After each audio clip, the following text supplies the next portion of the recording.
은혜와 사랑이 많으신 하나님, 오늘도 우리에게 새날을 살아갈 수 있는 생명과 건강을 붙들어 주신 것을 감사합니다. 무엇보다 하루의 시작 전에 가장 먼저 이 첫 시간 새벽 미명에 주님 앞에 달려나와 먼저 예배할 수 있는 그런 마음 주시고 또 그렇게 이 자리에 나올 수 있도록 이끌어 주신 것 감사합니다. 하나님, 우리를 이 죄악에서 하나님의 진노의 자녀였던 우리를 구원하여 주셔서 하나님의 백성 삼아 주시고 천국을 유업으로 물려받을 하나님의 자녀로 불러주셨으니 감사합니다. 하나님께서 우리를 독생자 예수 그리스도를 보내심으로 우리를 위해 대속해 주시고 그렇게 크신 사랑으로 우리를 구원해 주셨으니 하나님, 구원받은 우리가 그 부르심에 합당하게 행하여 이 땅에 살아가는 동안 이 세대에 본받지 아니하고 하나님의 부르심의 뜻을 따라 날마다 우리의 표대이신 예수 그리스도, 우리를 온전케 하시는 주님만을 바라보면서 믿음으로 이 여정의 길을 올바로 걸어갈 수 있도록 우리를 붙들어 주시옵소서. 이 세대의 가치관을 따라 흔들리지 않게 하여 주시고 시대의 모습을 따라 죄악 속에 빠지지 아니하고 구별된 하나님의 백성으로 거룩함을 추구하며 하나님의 말씀을 따라 늘 순종하고 믿음으로 이 길을 걸어갈 수 있도록 오늘도 우리를 새롭게 해 주시옵소서. 하나님이여, 우리가 주님을 바라보고 있으나 세상의 여러 가지 유혹하는 일들로 인해서 우리의 마음이 욕심에 이끌리고 또 이 세대의 모습을 따라 살아가는 가치관에 흔들려서 이 세대 속에 빠지지 아니하도록 주님 도와주시옵소서. 노아 시대에 세상이 죄악으로 간영할지라도 하나님의 은혜를 입은 노아와 같이, 그 가정과 같이 세상의 영광을 추구하며 살아가는 그 시대 속에서 그 시대를 떠나 하나님의 말씀만을 따라 떠났던 아브라함과 같이 하나님, 우리가 이 믿음의 길을 걸어갈 수 있게 주님 붙들어 주시옵소서. 오늘도 하나님 앞에 연약한 저희들이 이 자리에 나와서 은혜를 구합니다. 하나님 도와주시옵소서. 하나님, 우리 가정을 지켜주시옵소서. 하나님, 우리 자녀들을 붙들어 주시옵소서. 하나님이여, 이 나라와 이 민족을 지켜주시옵소서. 주님의 은혜를 구하오니 하나님 도와주시고 우리를 붙들어 주시고 우리 가정과 자녀들을 지켜주시옵소서. 하나님, 오늘도 우리가 주의 말씀을 받아서 그 말씀으로 힘을 얻어야 세상을 이기겠사오니 하나님, 오늘도 우리에게 생명의 말씀으로 우리 가운데 임재해 주셔서 우리에게 깨우쳐 주시고 또 우리로 하여금 이 시대를 살아갈 수 있는 능력을 얻게 해 주시옵소서. 또한 구하는 우리의 모든 간구 가운데 주의 성령으로 임재해 주시고 도와주셔서 하나님, 오늘도 성령의 감동을 따라 행하도록 우리를 붙들어 주옵소서. 하나님, 오늘도 이 새벽에 나온 사랑하는 모든 주의 종들 가운데 하늘의 은혜로 덧입혀 주옵시며 수학 능력 시험을 앞두고 있는 우리 사랑하는 자녀들 신상현, 고윤재, 윤정호, 이가희, 이선지, 박민준 사랑하는 자녀들에게 오늘도 새 은혜를 주시고 지혜 명철 주시며 건강 붙들어 주시고 무엇보다 마음에 평안함 주시어서 잘 감당해내게 하여 주옵소서.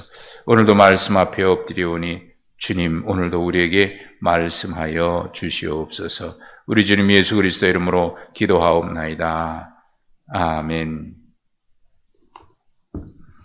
데살로니가전서 4장입니다.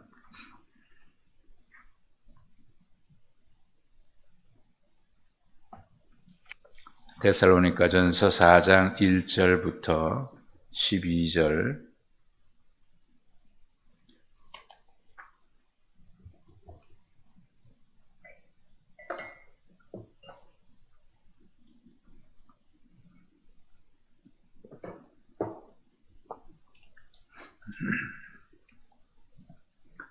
그러므로 형제들아, 우리가 끝으로 주 예수 안에서 너희에게 구하고 권면하노니 너희가 마땅히 어떻게 행하며 하나님을 기쁘시게 할 수 있는지를 우리에게 배웠으니 곧 너희가 행하는 바라 더욱 많이 힘쓰라.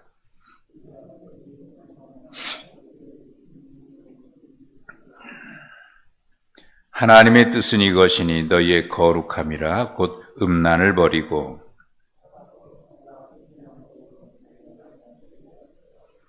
하나님을 모르는 이방인과 같이 세욕을 따르지 말고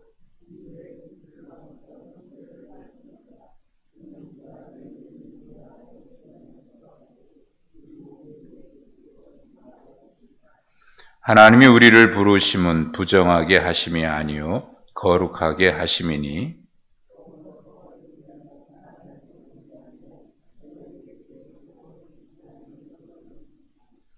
형제 사랑에 관하여는 너희에게 쓸 것이 없음은 너희들 자신이 하나님의 가르치심을 받아 서로 사랑함이라.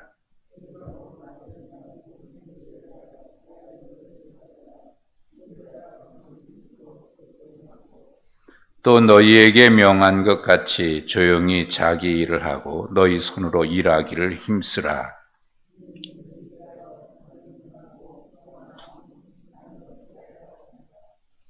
아멘.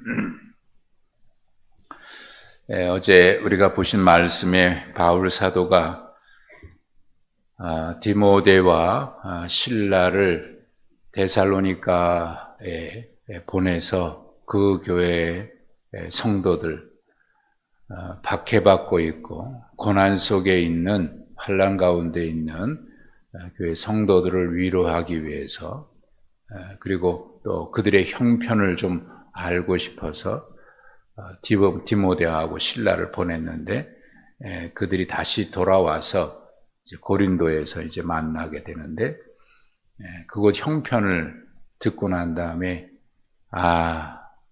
이제는 내가 살 것 같다. 이제는 내가 살 것 같다. 그게 이제 3장 8절에 있는 표현을 우리가 흔히 쓰는 표현으로 하면 그런 표현입니다. 너희가 주 안에 굳게 서 있으니 이제는 내가 살 것 같다. 마음의 안도가 됐다는 말입니다.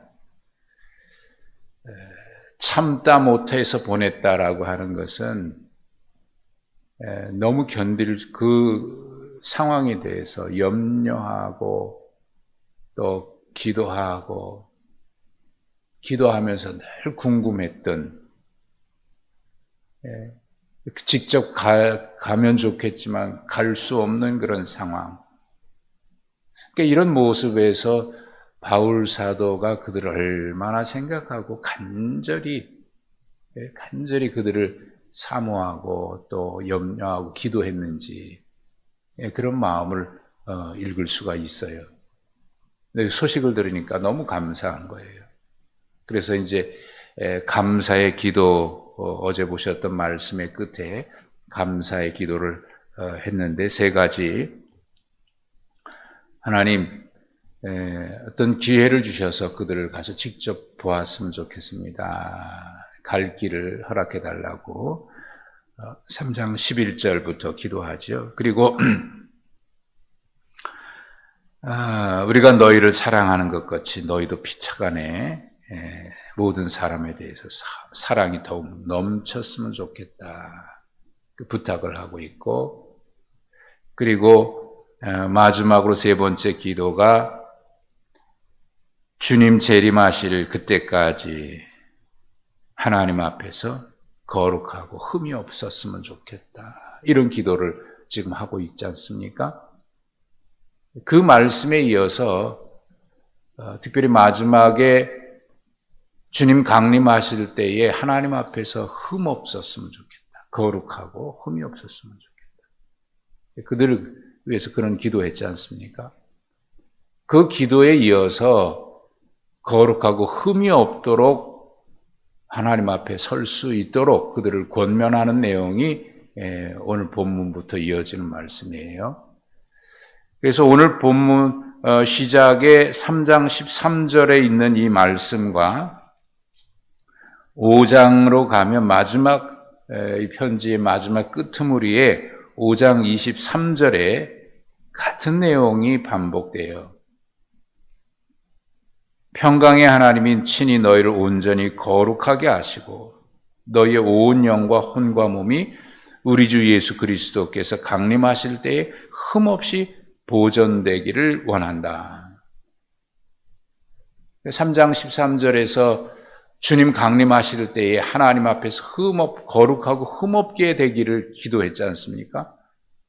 그리고 5장 23절에서 끝 마무리하기 전에 다시 한번 하나님 앞에서 그들이 거룩하고 흠없는 자가 되기를 원한다. 마무리 기도하면서 하나님이 미쁘시니 하나님께서 또한 이것을 지켜주실 것이다. 그들을 위로하고 있거든요.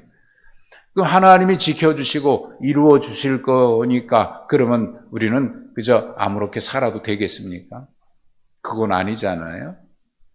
그래서 하나님 앞에 거룩하고 흠없도록 우리가 우리 자신을 지키려면 하나님이 도와주시고 하나님이 인도해 주시는 것은 틀림없지만 그러면 너희가 어떻게 살아야 되느냐. 그래야 하나님 주님 앞에 서는 그날에 우리가 거룩한 모습으로 흠없는 모습으로 어떻게 설 수 있을까? 여러분, 우리의 신앙생활은 지금부터 그리스도 안에서 주님과 동행하는 거룩한 삶을 살아가는 거지요. 그리고 이렇게 살아가는 우리의 삶의 최종 목적은 뭐냐면 주님 앞에 설 때 우리가 어떤 모습으로 설 것이냐 하는 겁니다.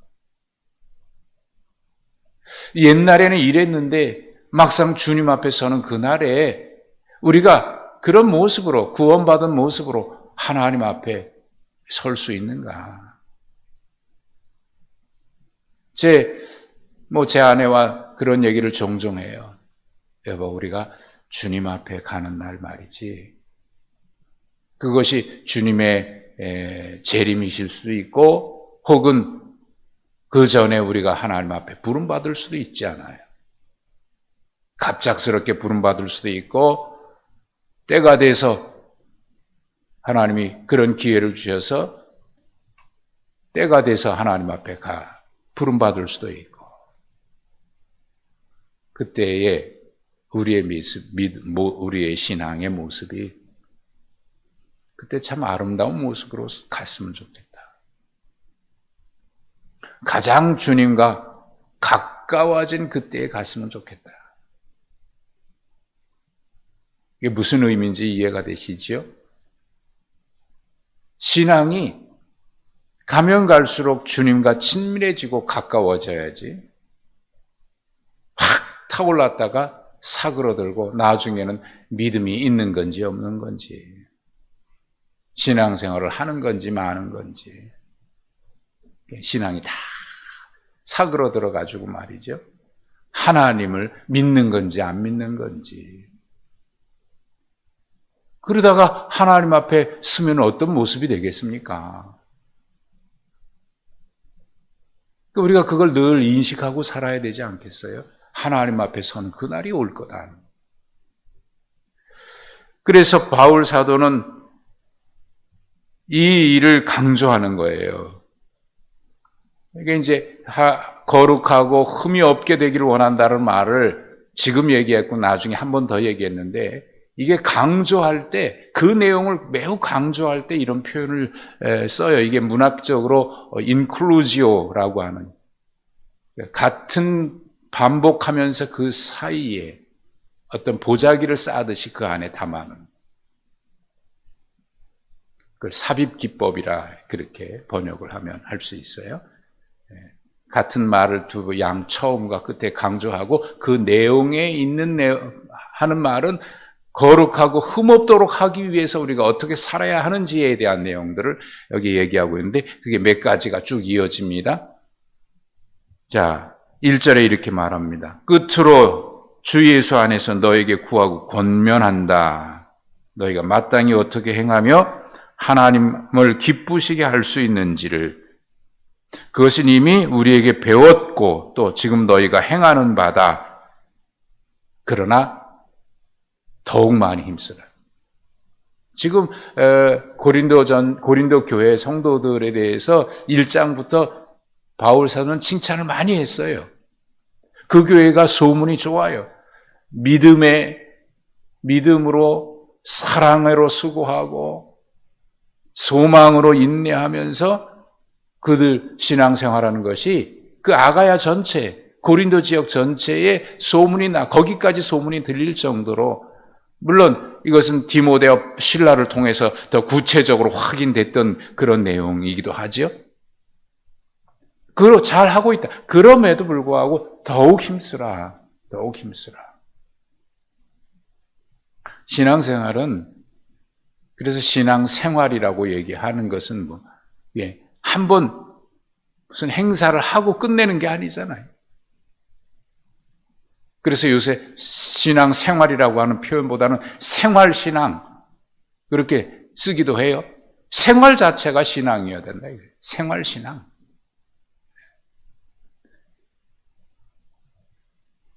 그러면서 오늘 크게 두 가지를 강조하고 있어요.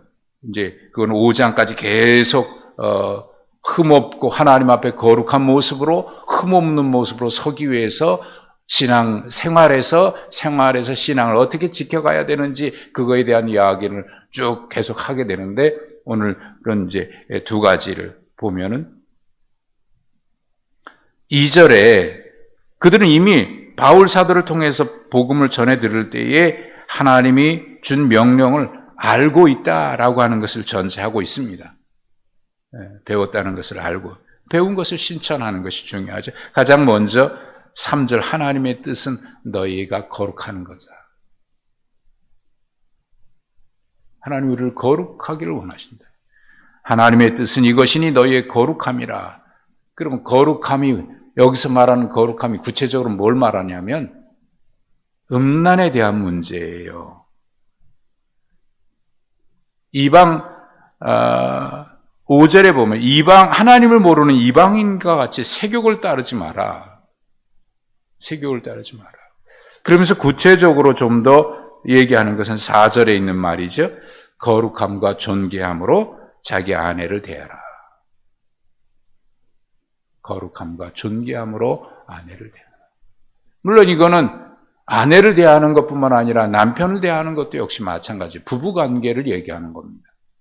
서로 거룩함과 존귀함으로 대하라는 거예요.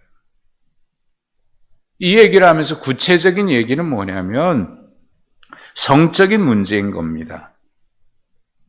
3절 끝에부터 얘기하고 있는 거죠. 음란을 버리고 또 이방인과 같이 세욕을 따르지 말고.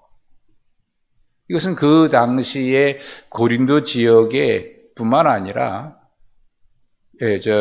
데살로니가 지역뿐만 아니라 고린도도 역시 마찬가지였어요. 그 지역의 음란한 생활들. 특별히 이제 고린도 같은 경우는 아주 노골적이거든요.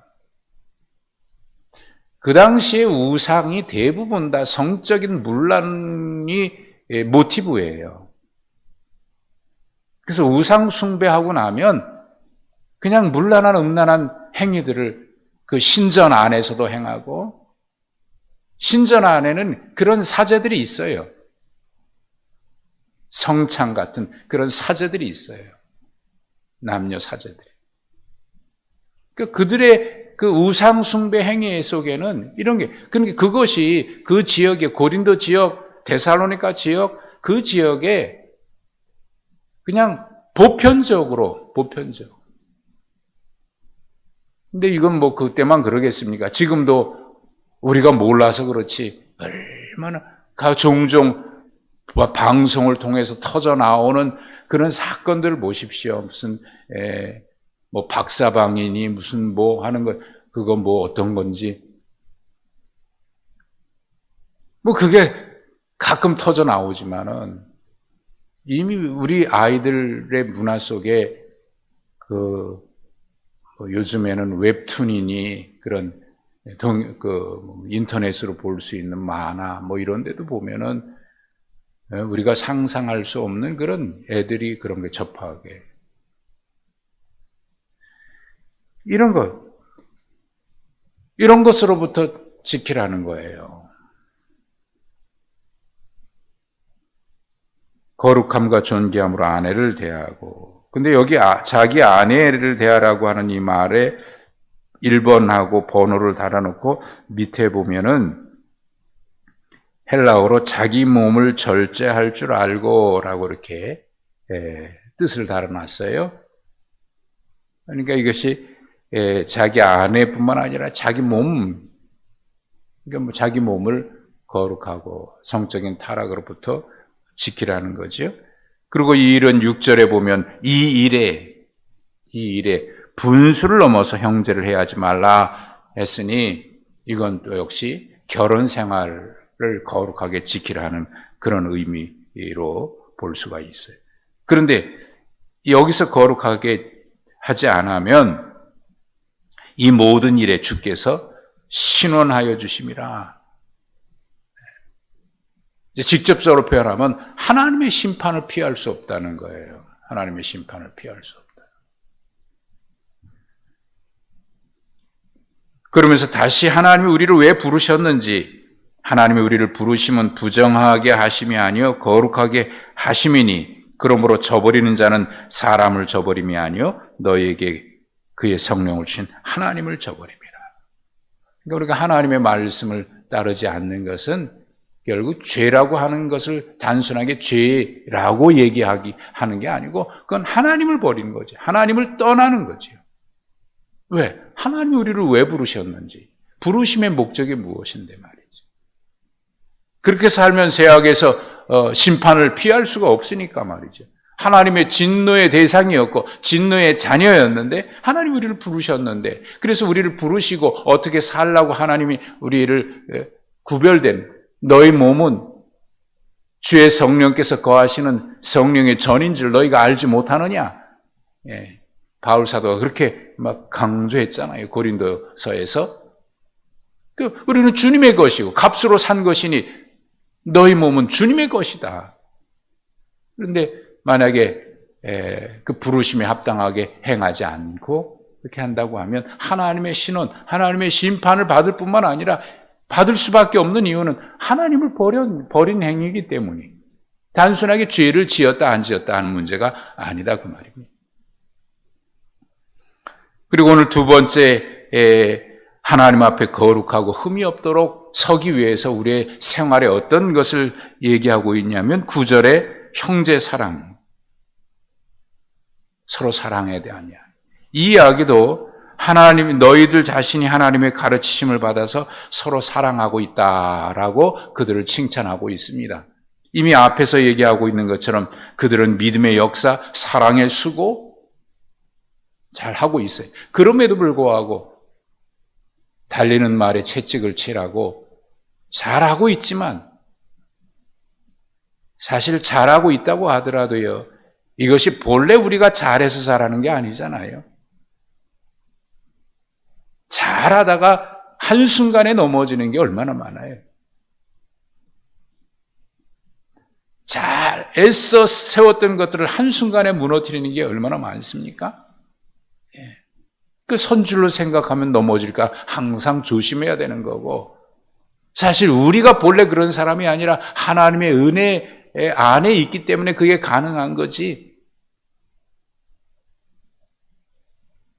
뭐 전에도 제가 종종 말씀드렸습니다만은 저수지에 물이 가득 채워져 있으면은 그 옆에 가가지고 차도 마시고 물이라도 조금 있으면, 호수라도 있으면 좋잖아요. 그걸 보면서 아름답다. 그런데 거기에 만약에 물이 빠져 보십시오. 그 안에 온갖 쓰레기란 쓰레기는 다 있는 거예요. 그런데 그 우리가 물로 덮여 있으니까 모르지요? 우리의 모습이 그런 거예요. 하나님의 은혜로 덮여 있으니까 우리가 이렇게 거룩한 모습인 것 같지, 하나님의 은혜가 싹 거쳐 보십시오. 우리가 어떤 존재인가 말이죠. 하나님의 은혜로 우리를 감싸주시니까 우리가 이렇게 하나님 앞에, 하나님, 우리가 하나님의 자녀입니다, 이런 모습으로 살아가는 거지. 하나님의 은혜가 싹 거쳐 보십시오. 우리의 모습이 얼마나 추하고 그런지 말이죠. 잘 하고 있어요. 그러나 쓸 것이 없지만 서로 사랑하라. 그러면서 10절에 너희가 온 마게도냐 모든 형제에 대하여 과연 이것을 행하도다. 형제들아 권하노니 더욱 그렇게 행하라. 잘하고 있지만 더 특별히 11절에 너에게 명한 것 같이 조용히 자기 일을 하고 너희 손으로 일하기를 힘쓰라. 신앙생활하면서 요란하게 떠들어대고 남 생각하지 아니하고 나만 좋으면 좋지. 그러면 안 된다 그 말이죠.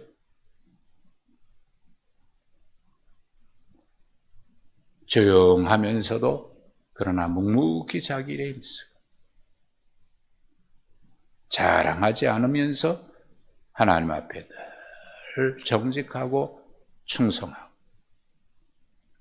광적인 그런 흥분에 빠지지 않고 이 말은 13절과 이어집니다마는 주님의 재림의 때가 다가왔다 그러면서 요란하게 광적으로 하지만은 그렇게 하지 말라는 거예요. 조용히 묵묵히 부르심에 합당하게 자기 일에 어디에 있든지 그 속에서 부르심에 합당. 그래서 12절에 보십시오. 외인에 대해서, 이 외인 믿지 않는 사람들에 대해서죠. 믿지 않는 사람들에 대해서 단정하고 참 예수 믿는 사람들은 뭐가 달라도 달라. 단정해. 또 열심히 일하면서 궁핍함이 없고 그래 열심히 사니까 하나님이 그렇게 채워주시는 거예요. 그렇다고 부자가 되고 이게 복이란 얘기가 아닙니다. 이제 하나님 주시는 대로 자족할 줄 알면서 말이죠. 하나님이 다 입히고 먹이시니까 자족한 줄 알아요. 여러분 있어야 품위가 있는 건 아니잖아요. 없어도 품위가 있는 사람이 있고 돈은 많이 있으나 아이고 저거 돈은 있는지 모르지만 사람이 그런 사람이 있잖아요. 근데 없는 거 없지만 그래도 볼 때 저 사람은 뭔가 있는 것 같아. 뭐가 있습니까? 우리 속에 영원한 보화가 있는 거 아닙니까? 영원한 보화. 주님 앞에 서는 그날에 잘하였도다. 충성된 종아. 하늘에서 큰 상이 있으리로다. 여러분 이게 진짜지. 세상에 뭔가 있는 것 같으나 하나님 앞에 가는데 아무것도 없다면 아무것도 없다. 우리가 바라보는 것은 주님 앞에 서는 그때입니다. 그게 결판이 나는 거죠. 거룩함으로 흠이 없도록 주님 모실 때까지 부르심에 합당하게 행해서 거룩함을 지키라. 오늘 하루도 우리는 이 생활 속에 있는 겁니다. 우리는 이것이 계속 진행형입니다. 주님 오시는 그날까지. 오늘도 거룩하게 부르심에 합당하게 행해서 하나님이 주신 은혜에 감사하면서 자족하고 기뻐하고 즐거움으로 살아가는 복된 날 되시기를 주님의 이름으로 축복합니다. 하나님 감사합니다. 은혜로 우리를 감싸주셔서 감사합니다. 우리의 연약한 모습, 부족한 모습뿐이오나 주의 은혜로 우리를 충만하게 하시고 날마다 주의 은혜와 축복 속에 살아가도록 채우시고 이끄시고 인도해 주시니 감사합니다.